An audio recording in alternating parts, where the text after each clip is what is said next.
They looked at her ticket. Then they looked at her face. And in that split second, a decision was made that would cost an airline millions of dollars. When Serena, a successful black woman, took her rightful seat in first class, she didn't expect to be humiliated by a wealthy passenger named Beatrice, who treated the cabin like her private living room. Even worse? The flight crew sided with the bully.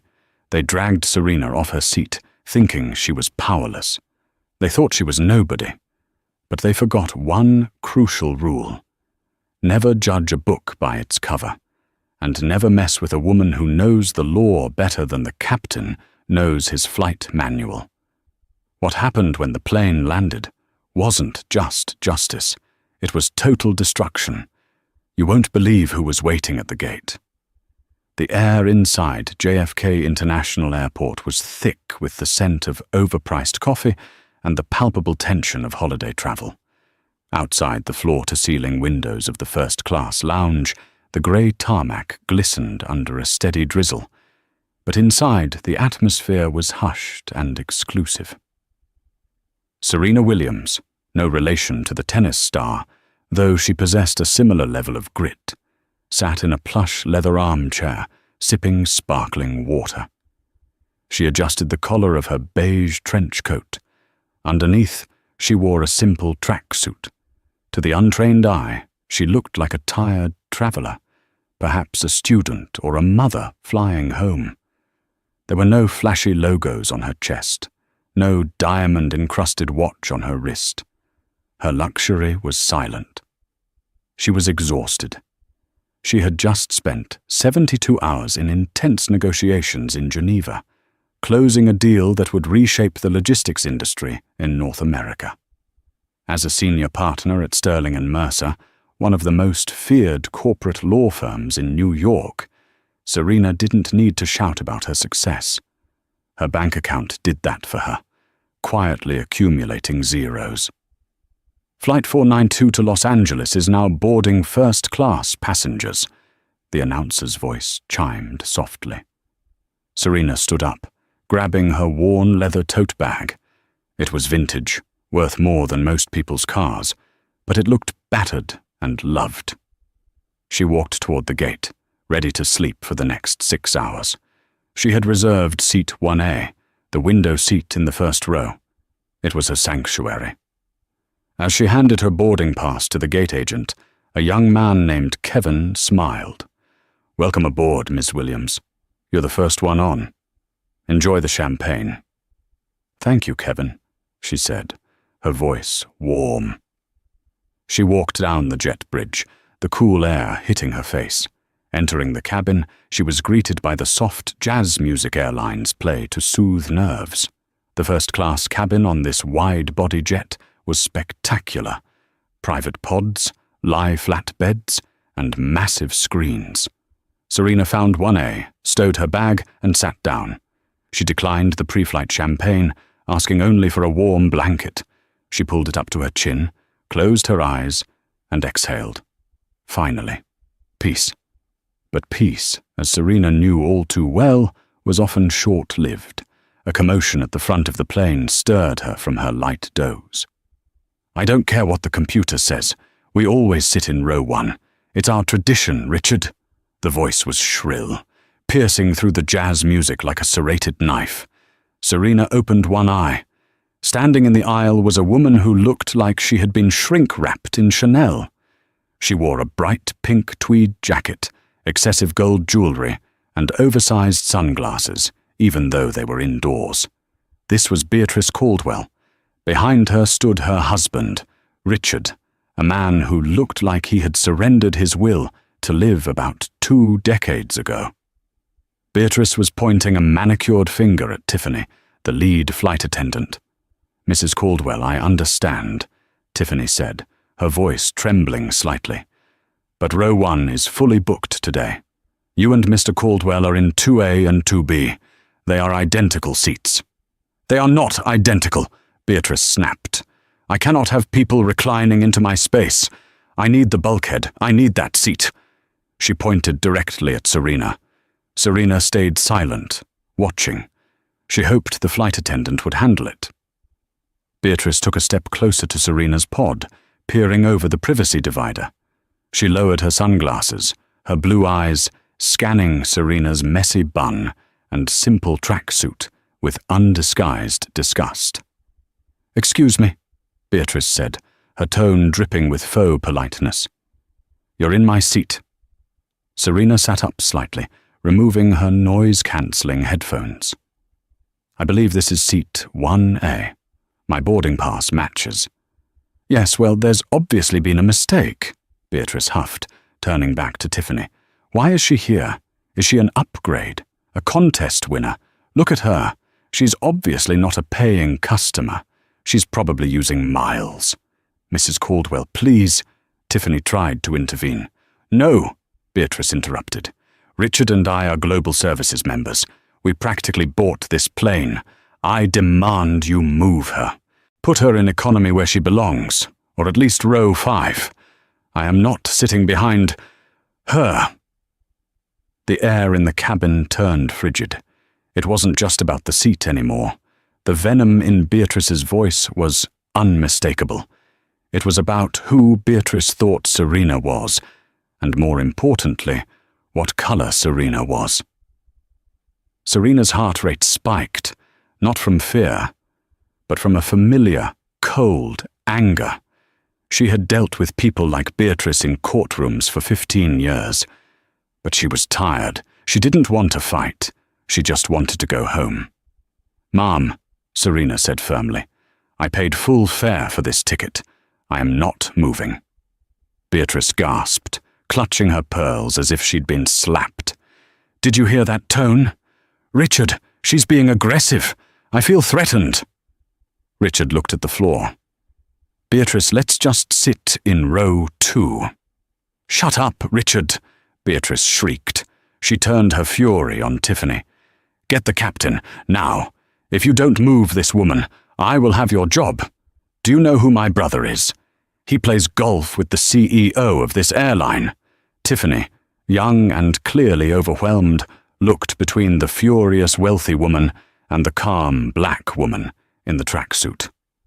She made a choice based on fear and bias. "One moment," Tiffany whispered, and hurried toward the cockpit. Serena tightened her grip on her phone.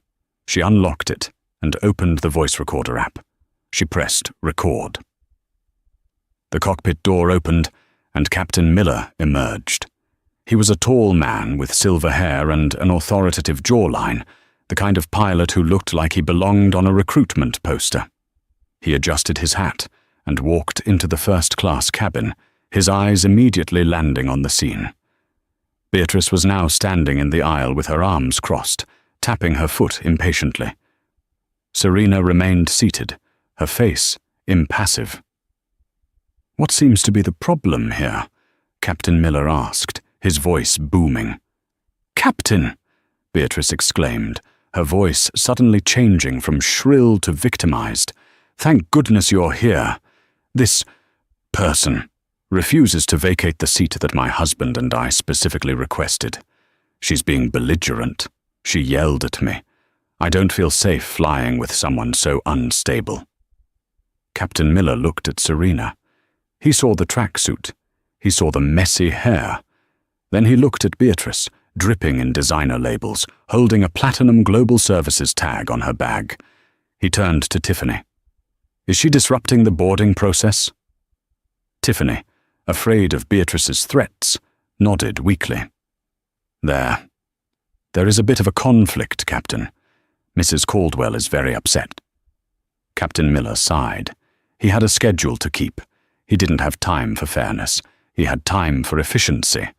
In his mind, the woman in the tracksuit was likely an upgrade or a non-revenue passenger, an employee flying standby.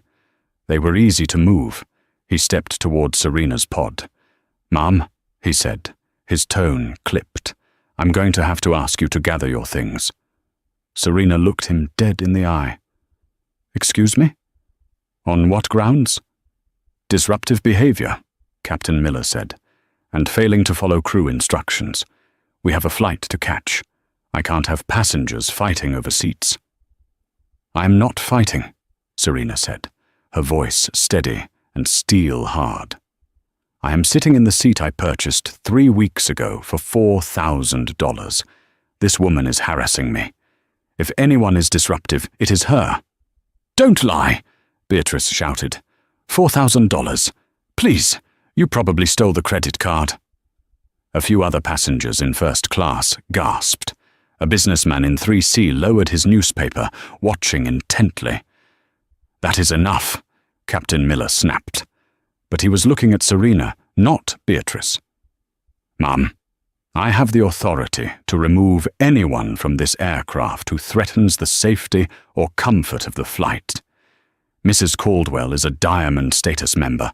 We need to accommodate her. So my money is worth less than hers because she has a shiny card? Serena challenged. Or is it because of something else, Captain? Captain Miller's face reddened. I don't appreciate the insinuation. Now you have 2 choices. You can move to seat 34B in economy. We have an open middle seat there. Or you can get off my plane. If you don't move, I will call the airport police and have you escorted off for trespassing. Serena felt the heat rise in her cheeks. The humiliation was burning. Beatrice was smirking, a cruel, triumphant twist of her lips. She had won. She knew the system was built for her, and she wielded it like a weapon. Serena looked at Tiffany. The flight attendant looked away, ashamed. You're making a mistake, Serena said softly. A very big mistake. Is that a threat? Captain Miller barked. No, Serena said, unbuckling her seatbelt. It's a legal notice. She stood up. She was tall, nearly as tall as the captain. She didn't look tired anymore. She looked powerful. Fine, Serena said. I won't sit in economy. I will leave the aircraft. But I want it noted on the log that I was involuntarily denied boarding, despite having a valid ticket, solely to accommodate another passenger's preference. Just get off, Beatrice waved her hand dismissively. Bye-bye. Serena reached into her tote bag. She didn't pull out a weapon, but she pulled out something far more dangerous for them, her business card. She handed it to Tiffany. You might want to hold on to that, Serena said. She grabbed her bag, pulled her trench coat tight, and walked past Beatrice. Finally, Beatrice muttered loud enough for everyone to hear. The trash is taken out. Serena paused. She took a deep breath. She didn't turn around. She just kept walking, head held high, back up the jet bridge. As she stepped back into the terminal, the gate agent, Kevin, looked shocked. Ms. Williams? What happened? They kicked me off, Kevin, she said calmly, to give my seat to Beatrice Caldwell. Kevin's jaw dropped. But I know, Serena said. She pulled out her phone again. Kevin, can you do me a favor? Do not rebook me. Just print out the manifest showing I was offloaded by Captain Miller. Yes, ma'am, Kevin said, typing furiously. I am so sorry. Don't be, Serena said, dialing a number on her phone. Her voice shifted, becoming sharp, professional, and lethal. Hello, David, she said into the phone. Yes, it's Serena. I need you to wake up the judge. Yes, Judge Montgomery. And call the board of directors. No, not later. Now. I'm at JFK. I've just been removed from one of our planes. She paused, listening to the panicked voice on the other end. Yes, she said, a small, cold smile touching her lips. They have no idea who I am. But they're about to find out.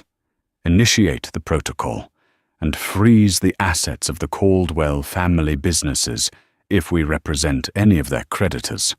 I want to ruin their mourning before they even land in LA. Back on the plane, Beatrice settled into Seat 1A, sipping the champagne that was meant for Serena. She clinked glasses with her husband. See, Richard? She laughed. You just have to be firm with people. The world respects strength. She had no idea that the trash she had just forced off the plane was the lead external counsel for the airline's parent company, and that Serena Williams was currently in the process of drafting a lawsuit that would ground more than just this plane. The cabin doors closed. The engines whined to life. The flight to Los Angeles was 5 hours and 40 minutes. For Beatrice, it would be a flight of luxury.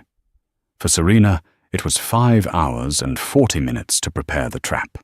When that plane touched down, the world would be a very different place for everyone on board.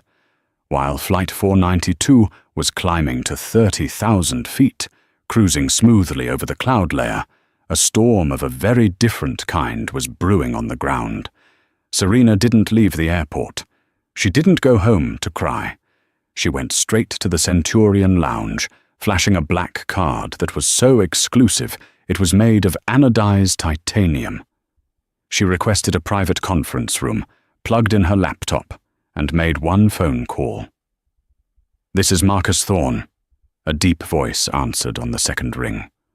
Marcus Thorne was the CEO of Pegasus Airlines. He was a man who answered to shareholders, the board, and the FAA. But there was one person he answered to with fear: his lead litigator. "Marcus," Serena said, her voice eerily calm. "I have a question for you. Does Article 14 of the contract regarding involuntary denied boarding apply when the passenger is a senior partner at the firm defending your antitrust lawsuit?" There was a silence on the line, a heavy, terrified silence. "Serena," Marcus asked, his voice dropping an octave, "where are you? Are you in Geneva?" "No, Marcus. I am at JFK.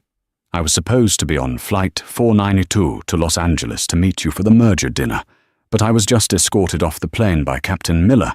He threatened me with arrest." "He what?" Marcus shouted so loud the audio clipped. "He removed me to give my seat, 1A, to a Beatrice Caldwell, a Diamond member. Apparently, her husband's golf game is more important than federal aviation regulations or common decency. And Marcus? They humiliated me, in front of the entire cabin. They treated me like a criminal because I didn't look the part. Serena, I don't even have words," Marcus stammered. "I will turn that plane around right now. I will fire him mid-air." "No," Serena said, her eyes cold as she looked out at the rainy runway. "Don't turn it around. Let them fly. I want them to have 5 hours to think everything is fine. But I want you to send a message to the cockpit. Just a simple question. Ask Captain Miller to confirm the identity of the passenger he offloaded from seat 1A. And then?" "And then," Serena said, tapping her pen on the mahogany table, "I want you to meet the plane at LAX and bring the airport police. Not for me. For them." High above Ohio, the mood in the cockpit was relaxed. Captain Miller was drinking coffee, chatting with his first officer, a younger man named David. "Crazy situation back there," David said, checking the altitude. "She seemed pretty calm for someone getting kicked off." Miller shrugged. "I've seen it 100 times. They act tough, but they know they don't belong. Mrs. Caldwell is a pain, sure, but she spends 50 grand a year with us. You protect the revenue, David. That's the job." Suddenly, the A-CARS printer, a small device used for text-based communication between the ground and the aircraft, whirred to life, a slip of paper printed out. Miller frowned. Usually, they only got weather updates or turbulence warnings this early in the flight. He tore the paper off and read it. From Headquarters, CEO Office, direct to Capt Flight 492. Priority, critical message, confirm offload of PAX seat 1A, state reason, confirm name of offloaded PAX is Serena Williams, senior partner, Sterling and Mercer. Advise immediately. Miller stared at the paper. The blood drained from his face so fast he felt dizzy. "What is it?" David asked. Miller didn't answer. He reread the message. Sterling and Mercer, the law firm that was currently handling the airline's massive merger, the law firm that literally wrote the airline's employment contracts. "Oh my God," Miller whispered. "Captain?" "I just kicked off the company lawyer," Miller croaked. The one who saves us." He grabbed the satellite phone. He had to call dispatch. He had to explain, but his hands were shaking. He looked back at the cockpit door. Just beyond it, in the first-class cabin, Beatrice Caldwell was sitting in Serena's seat. Miller suddenly realized that the woman in the pink jacket wasn't a valuable customer. She was a radioactive isotope that had just poisoned his entire career. He keyed the mic for the flight attendant. "Tiffany, report to the flight deck immediately." When Tiffany entered, she looked pale. Beatrice had been ringing the call button every 3 minutes for more ice, different napkins, or to complain about the temperature. "Tiffany," Captain Miller said, holding up the piece of paper. "Did you check the manifest before we left? Did you see who was in 1A? I just saw the name Williams," Tiffany said nervously. "Why?" "Because," Miller said, his voice trembling with suppressed panic, "we just kicked off the woman who essentially owns the legal rights to this airline. Head office knows. The CEO knows." Tiffany's eyes went wide. She put a hand over her mouth. "I told you she looked like she belonged." "I told you." "You didn't tell me anything," Miller snapped, sweating now. "You said there was a conflict." "Because Beatrice was screaming," Tiffany cried. "Keep your voice down," Miller hissed. "Go back out there. Do not, I repeat, do not. Let Mrs. Caldwell know anything is wrong. If she asks for the moon, give it to her. We need to keep this flight calm until we get to LA. God help us when we land." Tiffany nodded and backed out of the cockpit. She walked back into the first-class cabin. Beatrice was holding her empty champagne glass in the air, not even looking at Tiffany, just expecting it to be filled. "About time," Beatrice sneered as Tiffany approached. "And tell the captain the ride is a bit bumpy. Can't he fly around the clouds? I'm trying to nap." Tiffany poured the champagne, her hand shaking so badly she spilled a drop on the linen tablecloth. "Watch it," Beatrice snapped. "Incompetent, just like that girl you kicked off. Probably related." Tiffany swallowed the lump in her throat. She looked at Beatrice, then at the empty seat next to her where Richard was sleeping. She wanted to scream. She wanted to tell Beatrice, "You have no idea what you've done." But she just said, "My apologies, Mom," and walked away, counting the seconds until they landed. The flight felt like an eternity for the crew, but for Beatrice, it was delightful. She ate the gourmet meal meant for Serena. She watched a movie.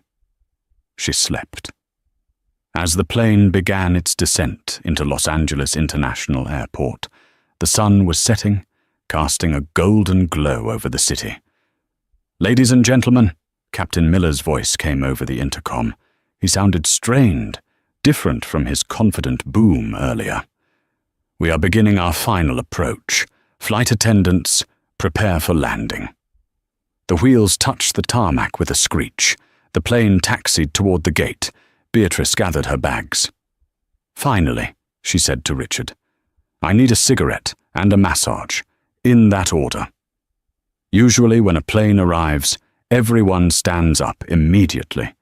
But as the aircraft came to a halt at the gate, the fasten seatbelt sign didn't turn off. "Ladies and gentlemen," the captain said, "please remain seated with your seatbelts fastened. We have been asked to hold the aircraft for authorities to board." A murmur of confusion rippled through the plane. "Ugh," Beatrice groaned loudly. "Great. Probably looking for illegal immigrants. This is why I fly private usually." The cabin door opened, but it wasn't the usual gate agent who stepped on.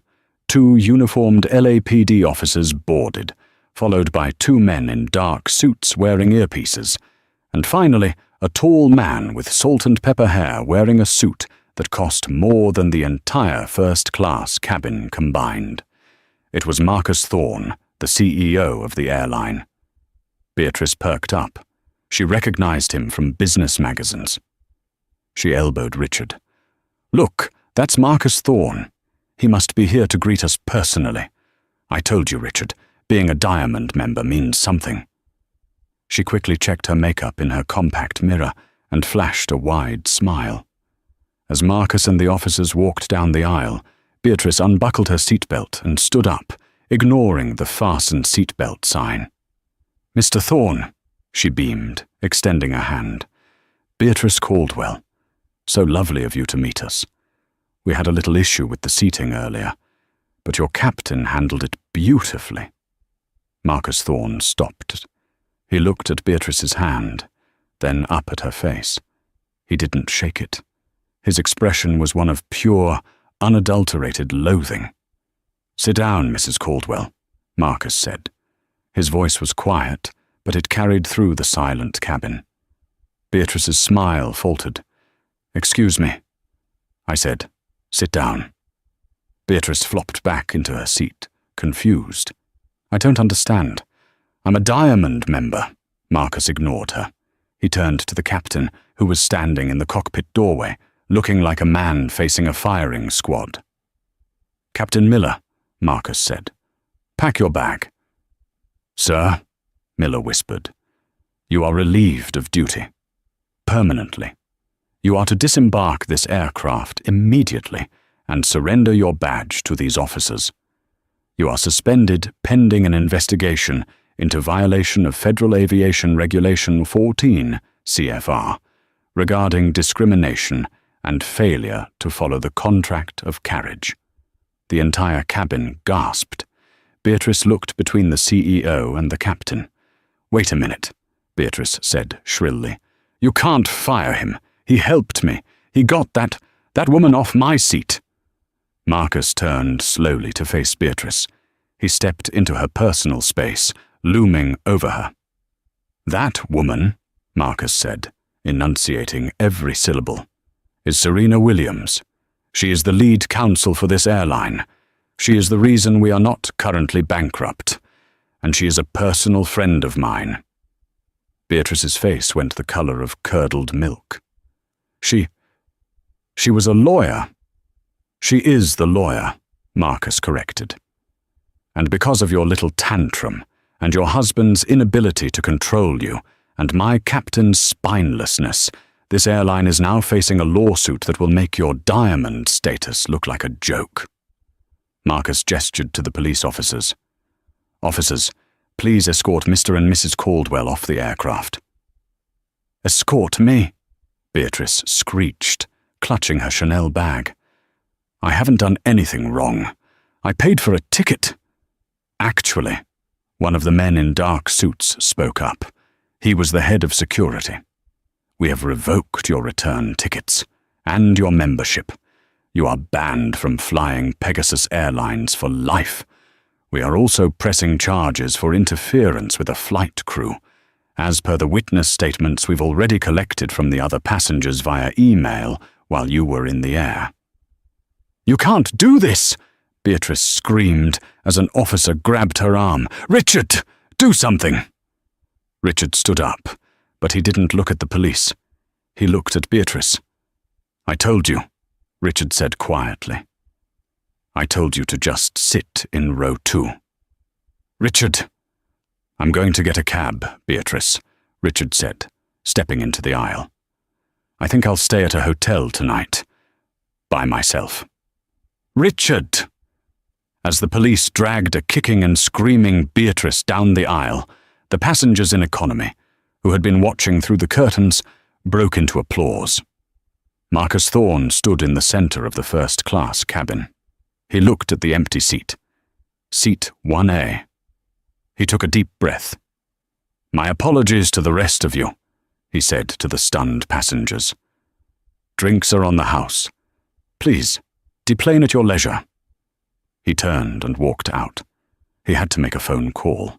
He had to beg Serena not to destroy them. But as he walked up the jet bridge, he knew it was too late. Serena Williams didn't make threats. She made promises. And the war had just begun. The morning after the incident, the sun rose over Los Angeles. But for Beatrice Caldwell, the world remained dark. She had spent the night in a holding cell at the airport police station, charged with disorderly conduct and interference with a flight crew. Her lawyer, a frantic man named Sterling, no relation to Serena's firm, had bailed her out at 4:30 a.m. She sat in the back of a black SUV, clutching her phone. She expected sympathy. She expected her friends to be outraged on her behalf. She opened Instagram. Her notifications were blown up. 99 plus alerts. She smiled, thinking her social circle was rallying. She clicked the first notification. It wasn't a heart emoji. It was a snake emoji. The next one, "You're disgusting." The next, "Racist trash." Confused and shaking, she opened Twitter, X. The number one trending topic in the United States wasn't the president or the Super Bowl. It was, "Or plain Karen."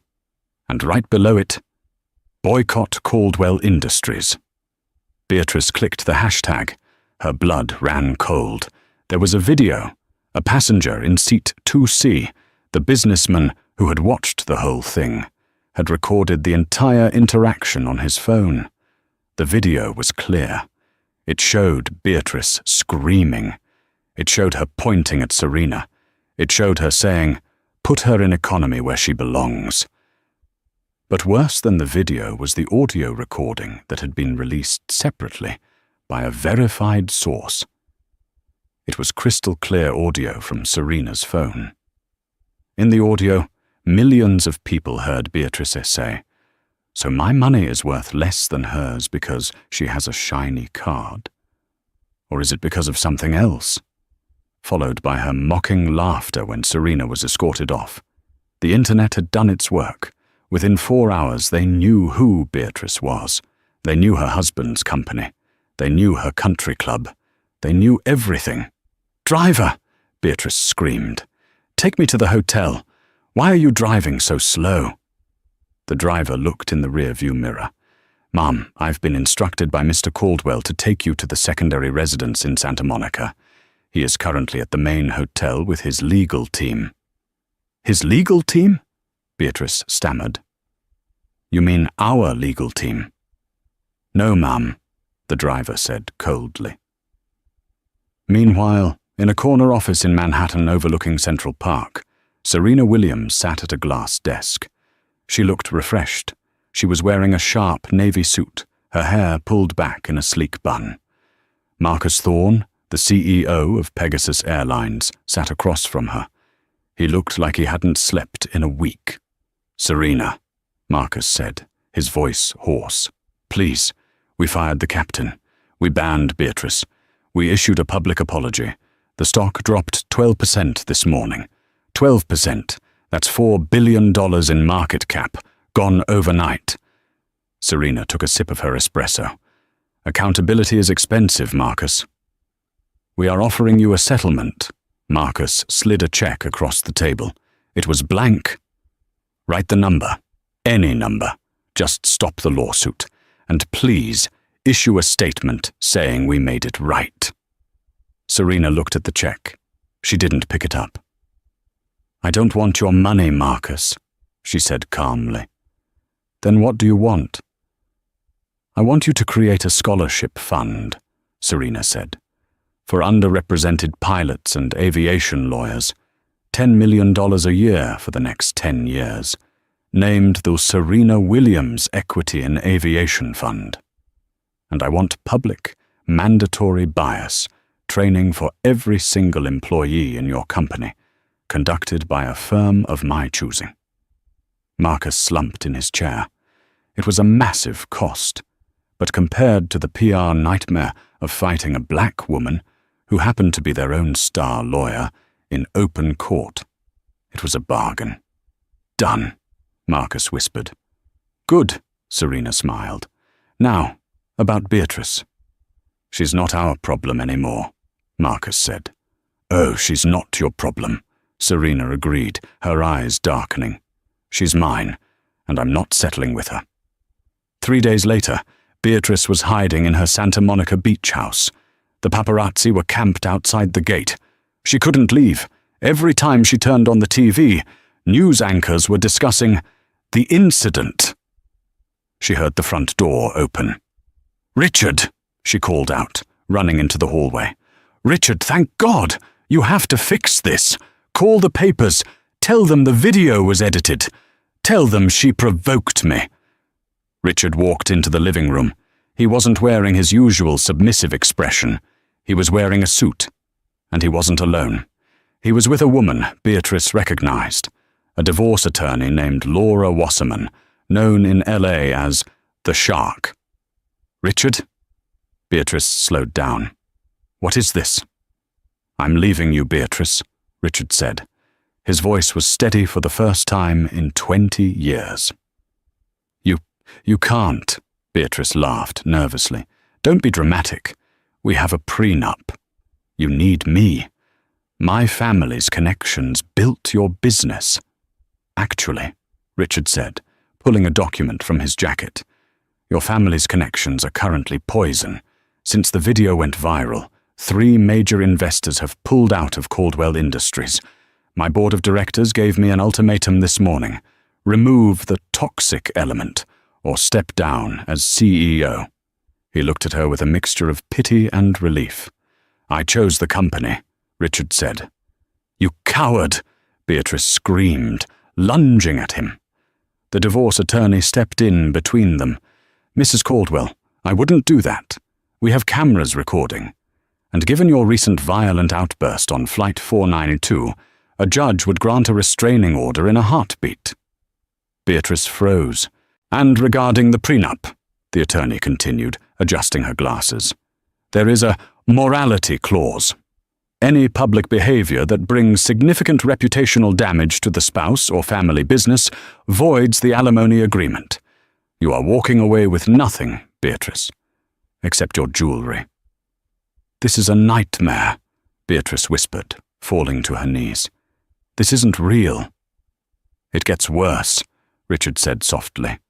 He turned on the TV mounted on the wall. It was CNN. "Breaking news," the anchor said. "Prominent attorney Serena Williams has just filed a civil lawsuit against socialite Beatrice Caldwell for defamation, emotional distress, and assault. Williams is seeking punitive damages in the amount of $50 million. The screen showed Serena standing on the courthouse steps. She looked like a warrior queen. "This isn't about money," Serena was saying into the microphones.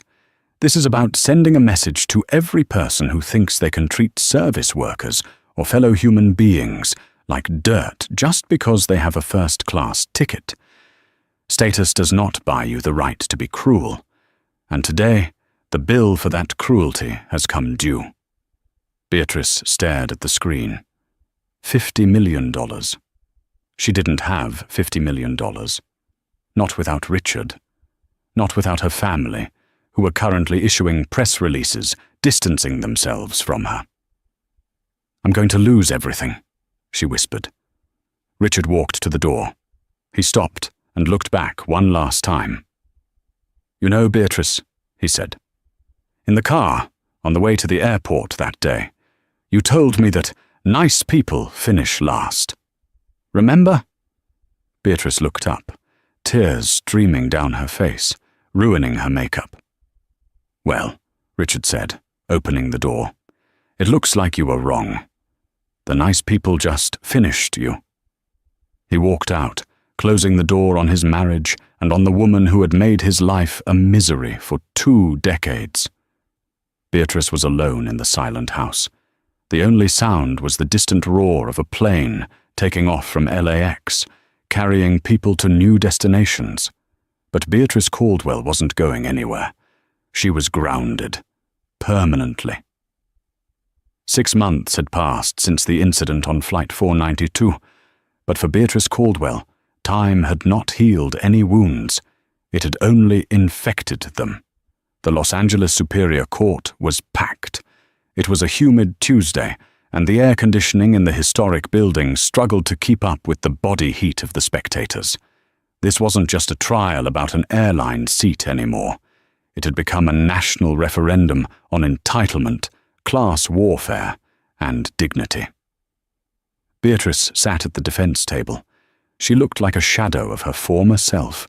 The bright pink Chanel jackets were gone, advised against by her legal team. Instead, she wore a somber, charcoal grey suit that fit poorly, as if she had lost too much weight too quickly. Her blonde hair, usually blown out to perfection, was pulled back in a severe, tight bun. She stared at the table, refusing to look at the gallery where her former friends, the socialites of Beverly Hills, were noticeably absent. Across the aisle, Serena Williams sat with the stillness of a predator, waiting for the right moment to strike. She didn't need a team of 10 lawyers. She had one, Arthur Sterling, the founding partner of her firm. He was a man in his 60s, with a voice like gravel and eyes like flint. Serena looked fresh, vibrant, and terrifyingly calm. She wore a white suit, a visual representation of truth. The defense calls its final witness, Beatrice's lawyer, a sweaty man named Mr. Henderson, announced. We call former captain James Miller. Beatrice perked up. This was her ace in the hole. She and Henderson had discussed this. Miller had been fired because of Serena. Surely he held a grudge. Surely he would testify that Serena had been aggressive, that she had been a threat to the flight's safety, giving Beatrice justification for her fear. James Miller walked to the stand. He looked older than he had on the plane. He had lost his wings, his pension, and his pride. He took the oath. Mr. Miller, Henderson began, pacing confidently. On the day in question, did you remove the plaintiff, Ms. Williams, from the aircraft? I did, Miller said, his voice flat. And why did you do that? Was it because she was difficult? Miller hesitated. He looked at Beatrice. Beatrice nodded encouragingly, a small, desperate smile on her lips. Help me, her eyes pleaded. We are both victims of this woman. Miller looked away from her. He looked at the jury. No, Miller said clearly. The courtroom went silent. Henderson blinked. Excuse me? She wasn't difficult, Miller continued, his voice gaining strength. She was polite. She was calm. She was sitting in her assigned seat. Then why did you remove her? Henderson pressed, sweat beading on his forehead. You must have had a reason. I did have a reason, Miller said. He pointed a shaking finger at Beatrice. Her. Mrs. Caldwell threatened me. Beatrice gasped. Liar! She shrieked, jumping up. He's lying! Sit down, Mrs. Caldwell, Judge Harrison barked, slamming his gavel. Miller didn't flinch. She told me that her brother played golf with the CEO. She told me she would have my job if I didn't move the trash, her word, out of her sight. I was scared for my pension. I was scared of her influence. I broke federal regulations because I was bullied by that woman. Miller looked directly at Beatrice, his eyes filled with loathing. I lost my career because I listened to you. I'm not going to lose my soul by lying for you, too. The jury was scribbling furiously.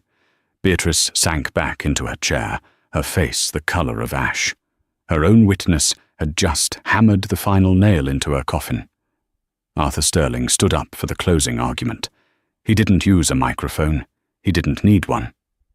Ladies and gentlemen of the jury, Sterling began, walking slowly toward the jury box. Mrs. Caldwell's defense is that this was a simple misunderstanding, a customer service dispute. She claims she has anxiety about sitting in the second row. He paused, letting a small chuckle escape. But we heard the audio. We watched the video. We didn't hear anxiety. We heard arrogance. We heard a woman who believes that her bank account gives her the right to dehumanize others. She looked at Serena Williams, A woman who has argued before the Supreme Court, and she didn't see a lawyer. She didn't see a person. She saw a colour. And she decided that colour did not belong in first class. Sterling turned and walked toward Beatrice, stopping just inches from her table. She called my client trash. She treated the flight crew like servants. She hijacked a commercial aircraft for her own ego. Today, you have a chance to send a message.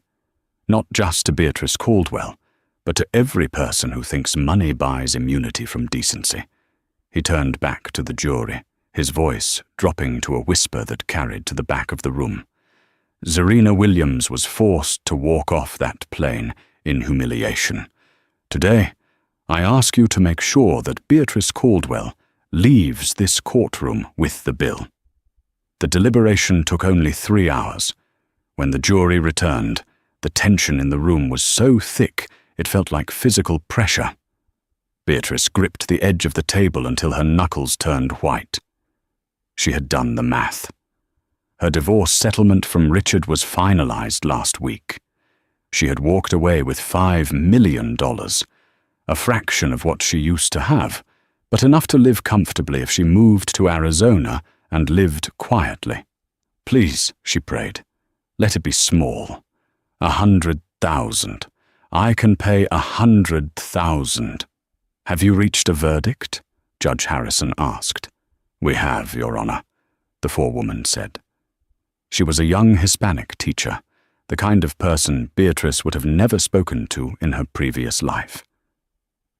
We find the defendant, Beatrice Caldwell, liable for defamation, intentional infliction of emotional distress, and interference with civil rights. Beatrice closed her eyes. We award the plaintiff compensatory damages in the amount of $2.5 million. Beatrice's stomach dropped. That was half her fortune. Half. Gone. She felt bile rise in her throat. And, the forewoman continued, taking a deep breath, finding that the defendant's conduct was malicious, oppressive, and fraudulent, we award punitive damages in the amount of $15 million. Beatrice didn't scream. She didn't faint. She simply ceased to function. The world went silent. $17.5 million. She was bankrupt. She was destitute. She was over. Order! Order in the court! Judge Harrison shouted over the roar of the gallery. Beatrice turned to her lawyer, Henderson. Do something, she croaked. Appeal! We have to appeal! Henderson began packing his briefcase. He didn't look at her. I can't appeal, Beatrice. Why not? Because your check for my retainer bounced this morning, Henderson said coldly. Good luck, Mrs. Caldwell. He walked away, leaving her alone at the table. 2 weeks later, the reality of the judgment had set in. The court had ordered the immediate liquidation of her assets to pay the judgment. The Santa Monica beach house, seized. The jewelry, auctioned. The Porsche, gone. Beatrice stood on the curb outside a Motel 6 near the airport. It was the only place she could afford while she waited for her bus. She wasn't flying to her sister's house in Nevada. She couldn't fly. Beatrice Caldwell had been placed on the federal no-fly list due to the severity of the incident on Flight 492. She was grounded for life. She dragged a heavy, wheeled suitcase toward the Greyhound bus station. One of the wheels was broken, causing it to wobble and scrape loudly against the concrete. Scritch, scratch, scritch, scratch. The sound grated on her nerves. It was raining. A cold, miserable drizzle that soaked into her cheap polyester coat, a coat she had bought at a thrift store. She reached the bus terminal. It was crowded, smelling of diesel fumes and stale fast food. She got in line. Ticket? The driver asked. He was a large man who didn't look up from his clipboard. I have a reservation, Beatrice said, trying to summon her old authority. Beatrice Caldwell, I requested a window seat near the front. The driver looked up. He squinted at her. Then, a spark of recognition lit up his eyes. He pulled out his phone and tapped the screen. He held it up. It was the viral video. The video of her screaming. "Hey!" the driver shouted to the back of the bus. "Look who we got! It's the plane lady, the Queen of First Class!" The entire bus erupted in laughter and jeers. People pulled out their phones, filming her. "Where's your private jet now, honey?" someone shouted. "Don't worry, the back of the bus has plenty of room for your ego," another yelled. "I demand you stop this," Beatrice cried, tears mixing with the rain on her face. "I am a paying customer." "You're a passenger," the driver said, his voice hard. "And on my bus, you sit where I tell you, back row, right next to the toilet. Take it or leave it." Beatrice looked at the bus. It was packed. It was loud. It was her only way out of Los Angeles. She lowered her head. She dragged her broken suitcase down the narrow aisle. She felt the eyes of everyone on her. She felt their judgment. It was a physical weight, crushing her. She reached the back row. The smell of the chemical toilet was pungent. She sat down on the cracked vinyl seat. She pulled her knees to her chest. As the bus lurched forward, Beatrice Caldwell looked out the window. High above, through the grey clouds, she saw the blinking lights of a jet climbing toward the sun. She watched it disappear into the heavens, a world she was exiled from forever. She put her face in her hands and finally, truly, wept.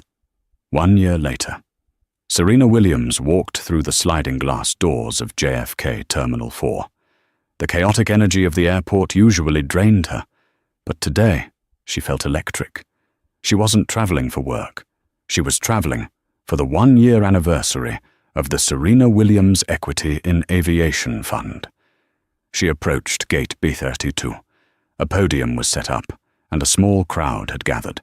Reporters, airline staff, and curious travelers. Standing at the podium was Marcus Thorne, the CEO. He looked healthier, less stressed. The airline had completely overhauled its training programs. They had become the industry leader in diversity and inclusion. "Ladies and gentlemen," Marcus spoke into the microphone. "A year ago, this airline made a terrible mistake. We failed a customer, and we failed our values. But from that darkness, a light was kindled." He gestured to Serena. "Please welcome the woman who forced us to be better, Serena Williams." Serena stepped up to the applause. It wasn't polite applause. It was thunderous. She looked out at the crowd. "Justice," Serena said, her voice echoing in the terminal, "is not just about punishing the wrongdoers. It's about opening doors for those who have been shut out." She turned to the side. "And today, I want you to meet the result of that justice." From the jet bridge, a figure emerged. It was a young woman, tall and proud. She wore the crisp navy blue uniform of a first officer. On her lapel, she wore a pin. The Williams Scholar. This was Maya Hill. Maya stepped to the microphone. Her eyes were shining with tears. "I grew up 10 miles from this airport," Maya said, her voice trembling slightly. "I used to watch the planes take off from my backyard. I wanted to fly them, but flight school costs $100,000. My family didn't have that. I was working 2 jobs, saving pennies, thinking it would never happen." Maya looked at Serena. "Then, last year, I got a call. I was told that a woman named Serena Williams had paid for my tuition. In full." Maya took a deep breath. "Because of her, I am not just a dreamer. I am a pilot. Today is my first commercial flight as first officer on a wide-body jet. And I promise you all, I will treat every single soul on my plane with the respect they deserve." The crowd cheered. Serena stepped forward and hugged Maya. "You ready, First Officer Hill?" Serena asked. "I was born ready," Maya smiled. They walked together down the jet bridge. Serena found her seat, 1A. But this time she didn't just sit. She watched as Maya walked into the cockpit. She watched as the young woman took her seat at the controls, flipping switches with practiced ease. As the plane pushed back from the gate, Serena looked out the window. The sun was breaking through the clouds, bathing the tarmac in gold. She thought of Beatrice, somewhere on a bus or in a small apartment, living with the consequences of her hate. Karma had done its job. But looking at the cockpit, Serena realized that karma was the past. This, the young pilot, the changed airline, the open sky, this was the future. The engines roared to life, a powerful, deep thrum that vibrated through the floor. Serena Williams smiled, closed her eyes, and let the plane carry her toward the horizon. Wow. Can we just take a moment to appreciate that absolute destruction of Beatrice Caldwell? $17 million. Talk about paying the price for bad behavior. I don't know about you, but watching her get dragged by the bus driver at the end was the most satisfying moment of the year. It just goes to show, you can have all the money in the world, but if you have a bankrupt soul, you'll eventually end up exactly where you belong, in the back row, next to the toilet. But seriously, the best part was seeing Maya take that seat in the cockpit. That is the real victory, turning hate into hope. If this story got your heart racing and your justice boner satisfied, please destroy that like button. Let's try to get this video to 5,000 likes to show everyone that we stand with Serena. Question of the day. If you were the judge, what punishment would you have given Beatrice? Would you have fined her more? Banned her from leaving her house? Let me know in the comments down below. I love reading your creative punishments. And if you haven't already, hit that subscribe button and turn on the notification bell. We have a crazy story coming up next week about a cheating billionaire who tries to buy his wife's silence. You do not want to miss the twist ending on that one. Thanks for watching, family. Stay humble, stand up for yourself, and I'll see you in the next video.